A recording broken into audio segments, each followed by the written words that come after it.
Ito ay rated SPG. Striktong patnubay at gabay ng magulang ang kailangan. Maaaring may masiselang tema, lengguwahe, karahasan, sexual, horror o droga na hindi angkop sa... Matapos makilala ni Bathalang Emre ang bagong henerasyon ng mga sangre, humingi sila ng gabay at basbas para sa nalalapit na digmaan. Sa kanilang paghahanda, nakiusap sila sa mga natitirang kambal diwa na nananatili sa Devas upang muling magbalik loob at tulungan sila. Naniniwala si Tera at Adamus sa tulong ng mga kambaldiwa ay mas lalawak ang kanilang hukbo at mas titibay ang puwersa laban sa kaaway.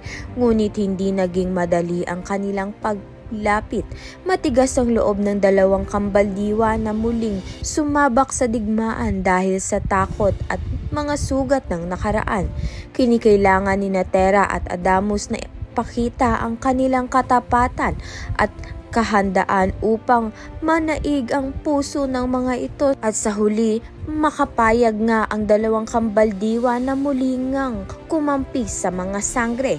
Samantalang sa kabilang banda naman nga naghahanda na si Zaur sa pagbabalik ni Mitena.